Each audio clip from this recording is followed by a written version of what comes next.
O Senhor esteja convosco. Ele está no meio de nós. Proclamação do Evangelho de Jesus Cristo segundo São Mateus. Glória a vós, Senhor. Naquele tempo, Jesus foi à região de Cesareia de Filipe e ali perguntou aos seus discípulos: Quem dizem os homens ser o Filho do Homem? Eles responderam: Alguns dizem que é João Batista, outros que é Elias, outros ainda que é Jeremias ou algum dos profetas. Então Jesus lhes perguntou: E vós, quem dizeis que eu sou? Simão Pedro respondeu: Tu és o Messias, o Filho do Deus vivo.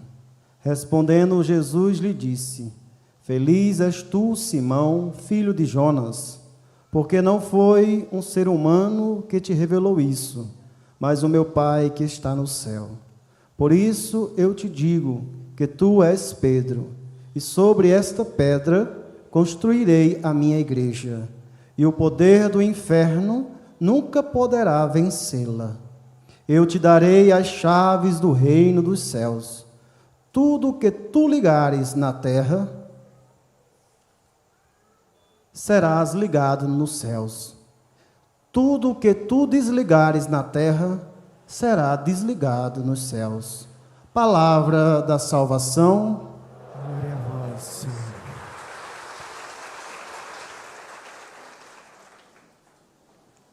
Queridos irmãos e irmãs, que alegria poder estar mais uma noite de terça-feira aqui no Centro de Evangelização para juntos receber a direção de Deus para a nossa vida.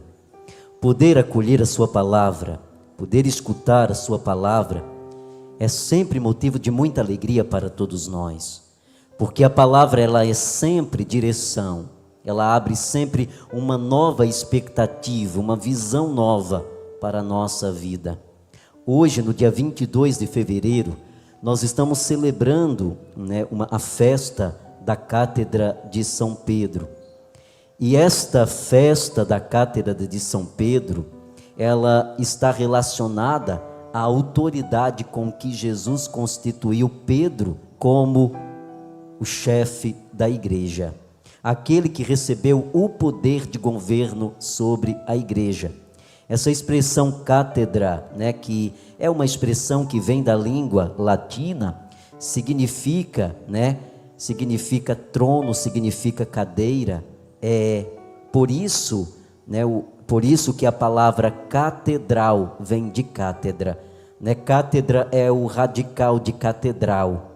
Porque exatamente onde está o assento, é na catedral, que está o assento onde o bispo, ele conduz a igreja, Ele exerce essa função, esse poder de serviço durante o seu exercício episcopal. Então, hoje, celebrando a Cátedra de São Pedro, nós estamos celebrando a unidade da igreja.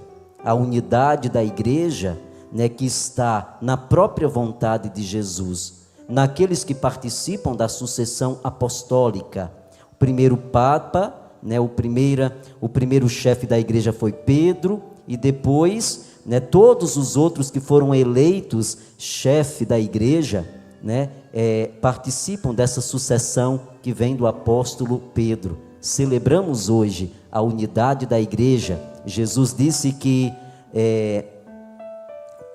em Pedro edificaria a igreja e as portas do inferno não teria poder sobre ela. Então, nós celebramos hoje em unidade, com as nossas autoridades, nós celebramos hoje essa unidade, a unidade que deve existir entre nós. Nós escutamos nessa noite o Evangelho de Mateus, que está relacionado exatamente com a festa que nós celebramos hoje. E nós queríamos voltar o nosso olhar para a pergunta que Jesus faz hoje, porque isso é muito decisivo também para nós. Essa pergunta que Jesus direcionou aos apóstolos é a mesma pergunta que ele dirige hoje também a cada um de nós. Qual é essa pergunta que ele faz aos discípulos? Ele pergunta: quem é que as pessoas estão dizendo? O que é, na verdade, que as pessoas estão dizendo a meu respeito? Quem sou eu para as pessoas? E quando nós escutamos Jesus fazer essa pergunta, é preciso irmos muito mais além do que a nossa razão pode elaborar. Jesus não está interessado na sua popularidade. Jesus não está fazendo publicidade quando faz isso. Ele não está querendo uma informação que traga números a ele, diante da missão que ele exercia em toda aquela região ali. Jesus faz essa pergunta em Cesareia de Filipe. Mas na verdade, por trás dessa pergunta, Jesus quer obter uma resposta que não pode existir apenas na nossa boca, mas ela tem que fluir do nosso coração. Essa pergunta, ela está relacionada a quem de fato Jesus é, o que ele representa em nossa vida. Os discípulos, quando escutaram essa pergunta de Jesus, eles começaram a dizer: olha, o povo estão dizendo aí, pela tradição de Israel, que tu és João Batista, que tu és um grande profeta, tu és uma pessoa importante, que tu és uma pessoa ungida, porque é percebível a ação de Deus sobre ti, o poder de Deus sobre ti. As pessoas olham, mestre, e elas identificam o Senhor como sendo um grande profeta. Aí Jesus muda a pergunta. Ele faz uma pergunta mais geral e depois ele faz uma pergunta agora mais particularizada. Ele faz uma pergunta, para os discípulos. É assim que o povo me reconhece. Mas vocês que estão perto de mim, vocês que estão caminhando comigo, vocês que estão escutando a minha palavra, quem sou eu para vocês? E Pedro, tomando a palavra, diz: tu és o Cristo, tu és o Salvador, tu és o Rei. Tu és o Senhor, aquele que Deus prometeu para nós. E Jesus diz a Pedro: não fostes coração humano que revelou isso a ti, Pedro, mas foi o Espírito de Deus que te faz compreender essa realidade. Essa pergunta e essa resposta de Pedro precisa também ser trabalhada dentro de nós. Quem é Jesus para nós? Se nós tivermos que fazer essa pergunta, e precisamos como cristãos, nós precisamos fazer essa pergunta porque ela é decisiva. É essa pergunta que dá a qualidade do eu ser discípulo de Jesus, de eu ser um seguidor de Jesus. Eu sou cristão, eu recebi o batismo, eu tenho a marca da graça de Jesus comigo, eu sigo o Evangelho. Então é preciso que isso seja muito claro para mim. A minha posição, a minha postura como homem, como mulher, como cristão, como discípulo, necessita muito dessa pergunta. Eu preciso ter clareza: quem é Jesus? O que é que Jesus significa na minha vida? O que é que Jesus representa na minha história? Ele é apenas um personagem histórico que nós escutamos falar na Bíblia. É um homem de prodígios, que fez milagres, que multiplicou pães, que colocou a mão na cabeça das pessoas e elas ficaram curadas. É aquele que levantou aqueles que estavam caídos. É um homem que por onde passava fazia obras extraordinárias. Mas Jesus é muito mais do que isso. Jesus é muito mais do que um mito. Jesus é muito mais do que um personagem da história. Jesus, se nós ficarmos com essa ideia, ela é muito pobre. E tendo uma ideia muito pobre de Jesus dentro de nós, a nossa postura como cristãos vai ser muito pobre. E é exatamente, meus irmãos, por isso que muitas vezes a nossa postura como cristãos no mundo não revela quem é Jesus. Meus irmãos, nós temos empobrecido Jesus. Nós temos empobrecido Jesus exatamente porque nós precisamos entender quem é Ele. Eu preciso compreender quem é Jesus para poder revelá-lo com a minha vida. De que maneira? De que maneira Jesus é visto no mundo? A partir da postura daqueles que o seguem.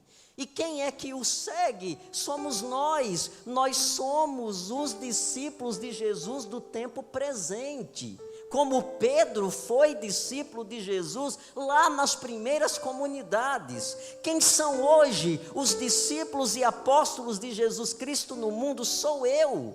E nós precisamos nos perguntar: e como é que nós temos refletido Jesus? De que maneira Jesus aparece nas nossas ações, nas nossas posturas?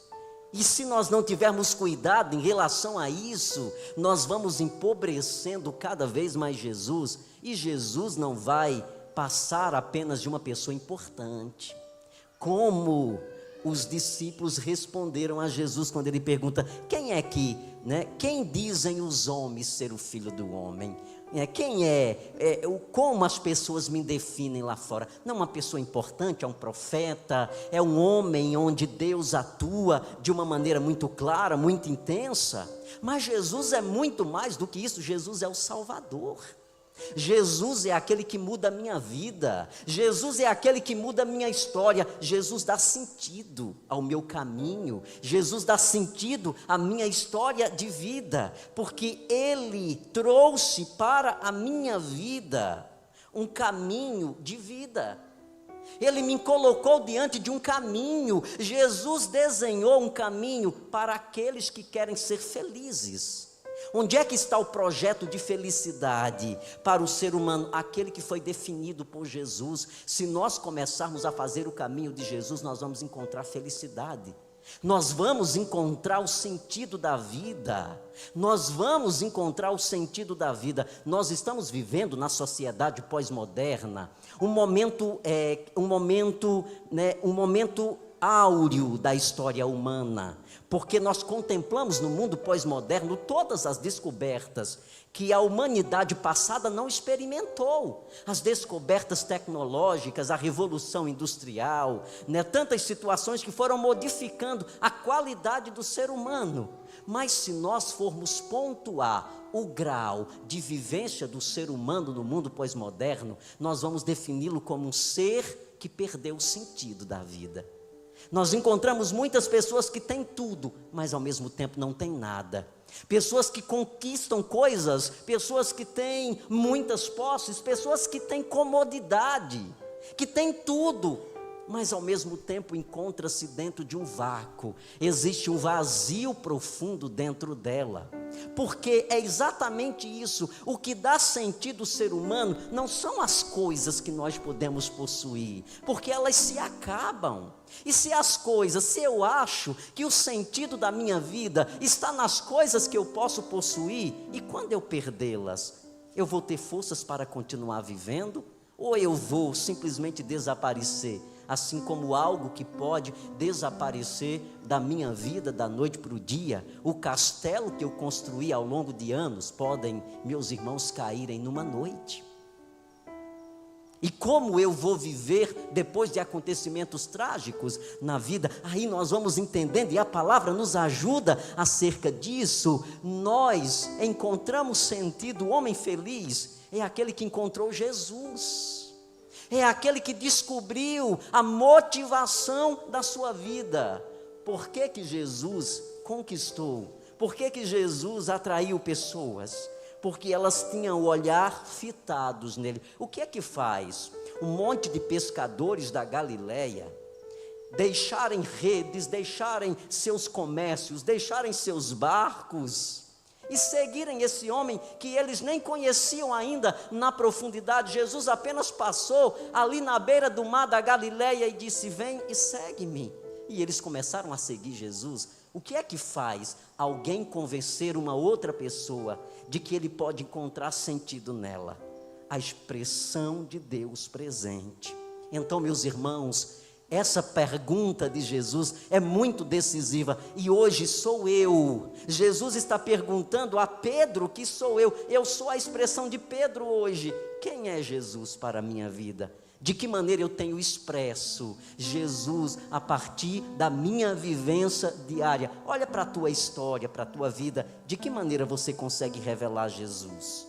Ou de que maneira você tem abordado a mensagem dele? Porque muitas vezes o que tem acontecido? Nós somos cristãos, mas completamente desapegados das coisas de Cristo. Como pode isso?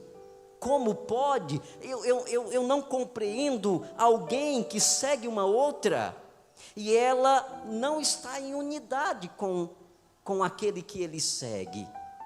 Não posso seguir alguém se eu não estou em intimidade com ele. Até porque, meus irmãos, nós só seguimos alguém quando nós temos seguranças nela. Por exemplo, você não segue alguém enquanto você não souber de fato. Enquanto você não tiver segurança nessas pessoas. Enquanto essa pessoa, ela não gerar uma influência sobre você. Hoje essa palavra, ela é bem destacada na sociedade pós-moderna, né? Até se tornou uma profissão, né? Tem muitas pessoas que se tornaram o quê? Influencers digitais, por exemplo. Ou seja, quem são essas pessoas? São pessoas que influenciam outras pessoas. São pessoas que a partir da sua vida tentam encorajar a vida de outros, procuram mudar a partir do seu estilo de vida, a vida de outras pessoas. Elas são influências. Elas influenciam pessoas, e a gente precisa resgatar essa expressão e trazer também para dentro da espiritualidade, para dentro do seguimento a Jesus. Quem é o discípulo de Jesus? É aquele que influenciam outras pessoas no seguimento do Evangelho. É aqueles que, com seu testemunho de vida, conseguem alcançar corações, conseguem convencer pessoas de que Jesus é o melhor caminho que nós podemos escolher. Jesus é a melhor plataforma de cursos que nós encontramos para dar sentido à nossa vida. Nós estamos muitas vezes buscando tanto aprimoramento para encontrar sentido na nossa vida, mas eu quero dizer uma coisa para você nessa noite, que estará aqui no Centro de Evangelização, mas você que está me acompanhando também através das redes sociais. Nós encontramos o Evangelho, e o Evangelho é uma plataforma viva de formação para quem quer de fato encontrar sentido. Quer ser um homem forte? Quer ser uma pessoa capaz, uma pessoa moldada na esperança? Quer ser alguém que acredita na transformação? Alguém que, embora viva num mundo tão marcado por desastre, mas não é uma pessoa pessimista, é uma pessoa cheia de esperança. Quer ser uma pessoa cheia de esperança? Começa a colocar o Evangelho em prática. Começa a trazer a pedagogia do Mestre, do Todo-Poderoso, do homem grande de Nazaré, Jesus Cristo. Começa a olhar para Jesus. Meus irmãos, é fantástico, é transformador. É uma visão extraordinária que a gente não consegue definir com clareza como é o segmento de perto a Jesus Cristo. Caminhar olhando para Jesus, moldando a nossa vida pela postura. Nós nos tornamos grandes. Olha para a postura de Jesus frente aos acontecimentos. Olha a consciência de Jesus quando se depara com diversos fatos da história da humanidade. A postura de Jesus era sempre uma postura de encontro. Jesus era o homem do encontro, ele agregava. Enquanto muitas vezes a gente desagrega, a gente se afasta, nós temos medo de nos misturar uns com os outros. Jesus não. Lá naquele tempo, numa cultura ainda tão preconceituosa, Jesus já circulava em lugares que era impróprio para uma pessoa da religião. Jesus foi criticado por quê? Jesus foi condenado pelas autoridades religiosas por quê? Porque ele ia aonde os religiosos não iam.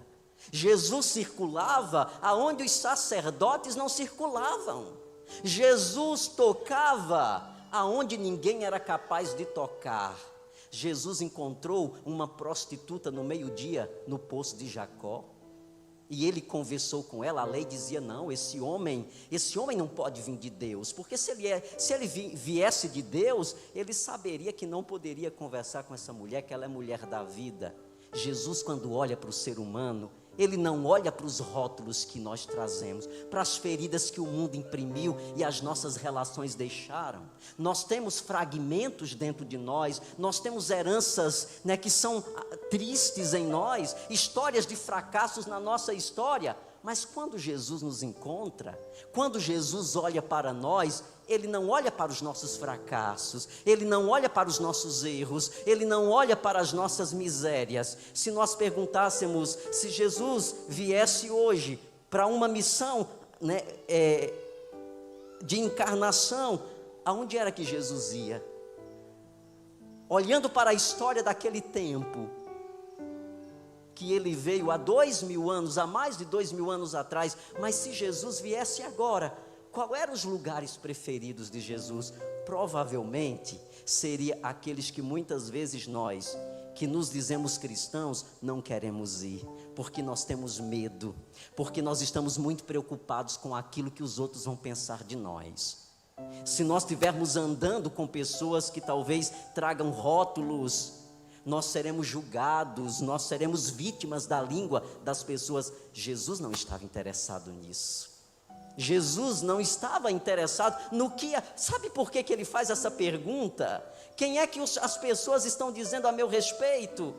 Jesus está por trás dessa pergunta dizendo: eu não estou nem interessado. Eu não estou nem aí naquilo que estão dizendo de mim. Eu quero exercer o amor que o Pai gerou em mim. Aquilo que eu vivi com o Pai, aquilo que eu aprendi com o Pai, eu quero compartilhar com vocês. E Jesus compartilhava amor. Jesus compartilhava uma história de encontros. Jesus compartilhava, né, uma realidade onde todos eram agregados a Ele. Jesus encontrou-se com uma mulher. Quando ele vinha, né, da região de Cesareia de Filipe, ele encontrou uma mulher que a palavra diz que ela era sírio-fenícia, ou seja, ela não era da religião de Jesus, ela não fazia parte da cultura espiritual judaica, ela cultuava os deuses da Fenícia. Mas olha que interessante, essa mulher que cultuava outros deuses, quando ela olhou para Jesus, ela conseguiu identificar que ele era o Deus verdadeiro. E todos os deuses que ela cultuava já não tiveram mais sentido para ela, porque ela olhou e ela pôde tocar naquele que verdadeiramente é Deus, e ela se aproximou dele. Jesus podia ter dito: não, minha filha, fica, se afasta de mim, porque você não é judia, e eu não posso me relacionar com você, porque você não acredita no Deus de Abraão, você não acredita no Deus de Jacó, você não acredita no Deus de Moisés. Eu não posso. Jesus disse: o que é que eu posso fazer por ti, filha? E ela disse: eu quero ser tocada. Eu quero que o Senhor, por uma palavra, ordene que um demônio saia da minha filha, porque eu não consigo mais olhar para ela. E sabe por que essa mulher pede isso a Jesus? Por que ela não foi pedir para os sacerdotes fenícios? Porque eles eram incapazes de fazer o que só Jesus podia fazer. Por isso, meus irmãos, que o caminho é Jesus. Ele é a tábua da salvação para todos nós. Enquanto nós não entendermos isso, talvez a gente caminhe na obscuridade, talvez nós caminhemos na escuridão. Quando nós tomamos adesão, e isso é importante, como eu sigo Jesus? Padre, como é que eu posso seguir Jesus então? Olhando para Ele. E a partir desse olhar, eu vou trazendo a postura dele para dentro de mim. Ora, eu sou um cristão. Jesus estabeleceu como vínculo da espiritualidade cristã o perdão. Ele não só estabeleceu, mas ele foi referência de perdão. Por exemplo, no ato da cruz: Pai, perdoa porque eles não sabem o que estão fazendo comigo. E quantas vezes, por exemplo, nós cristãos estamos na outra ponta.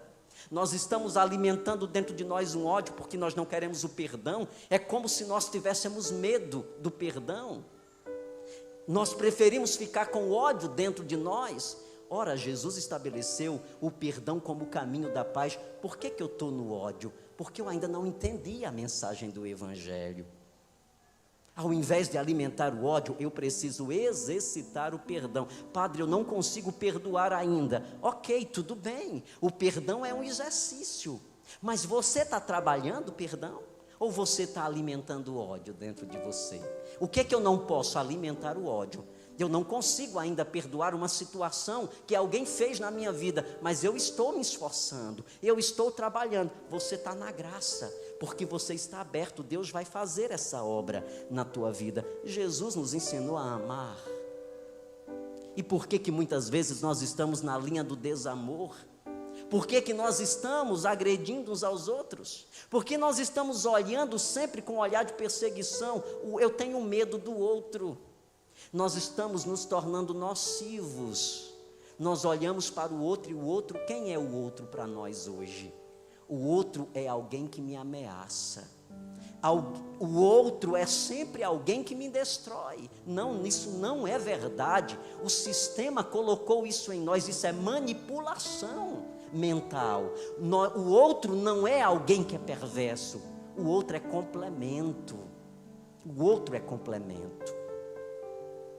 Nós não vivemos sem o outro, nós precisamos do outro. Então o outro não é o inimigo, o outro não é alguém que vem destruir. Sabe qual é o problema? Porque nós estamos desviando o nosso olhar de Jesus, e nós estamos colocando nossa mente nos padrões que o sistema vai estabelecendo. Quem tem definido a nossa consciência?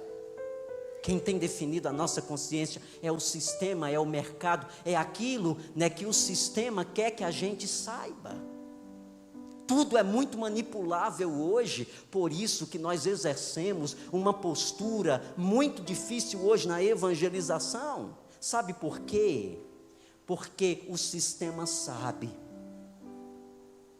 que precisa reprimir o evangelho. Hoje o evangelho não é mais aceito nas escolas, em alguns lugares. Hoje não se pode evangelizar como evangelizávamos, né, há 30 anos atrás. Há uma perseguição, por quê? Porque o sistema sabe que a única pedagogia que é capaz de desmanipular a consciência que o sistema produziu em nós é essa palavra aqui, minha gente. Ou a gente volta o coração para o Senhor, ou nós nos perderemos, ou nós seremos fantoche nas mãos das pessoas. São eles que determinam tudo. Jesus aponta para nós o caminho. Agora, Ele nos deu algo que é muito importante. Ele nos deu o quê, meus filhos? Grave isso no seu coração. Ele nos deu um poder. Você escutou essa expressão? Eu vou repetir. O Senhor nos deu um poder. E sabe qual é esse poder? O poder da decisão. O poder da decisão, o poder da escolha. Está aqui à minha frente. Sou eu quem escolho. Eu escolho seguir ou eu escolho não seguir. Nós temos esse poder de decisão dentro de nós. E a gente precisa ter os olhos abertos, muito abertos, porque eu não posso transferir para o outro esse poder de decisão. Mas é isso que o sistema tem feito conosco, tem adoecido as pessoas, porque tem padronizado. Você só pode ser feliz se você tiver esse corpo, você só pode ser feliz se você usar esse celular. Você só pode ser feliz se você tiver esse estilo de vida. Mentira. Nós só podemos ser felizes se seguirmos o Evangelho, porque ele produz libertação dentro de nós. Se estamos em Jesus, a palavra diz, nós somos novas criaturas. Eita glória, que palavra poderosa. Se estamos em Jesus, nós somos novas criaturas. Nossa mente já não se rende àquilo que o mundo quer gerar dentro de nós. Pontua como síntese nessa noite. Pontua tua vida na vida de Cristo. Passa a amar mais, ao invés de agredir as pessoas que estão à tua volta. Ah, padre, mas eu tenho um temperamento agressivo. Sim, porque o espaço em que você viveu gerou essa agressão. Lembra, você tem o poder de decisão. Você pode continuar sendo reprodutor da agressão, mas você pode também escolher em dizer: eu vou mudar de vida, eu vou mudar as minhas atitudes, eu vou mudar o meu planejamento de vida pessoal e comunitário. Eu não vou mais tratar as pessoas, eu não vou mais tratar as pessoas com irresponsabilidade, eu vou tratar as pessoas com dignidade. Perdoem, meus irmãos. Se nós soubéssemos o valor que é o perdão, o que o perdão faz dentro de nós. O perdão é transformador. Se nós entendêssemos essa graça, nós seríamos completamente, interiormente livres. Por quê? Porque o ódio, lembre-se, meus queridos, o ódio, se nós entendermos uma linguagem mais fisiológica, o ódio é como que um câncer. À medida que ele é alimentado, ele vai crescendo. É um tumorzinho, muito pequenininho. Ele nasce por uma postura de ferida que alguém produziu em nós.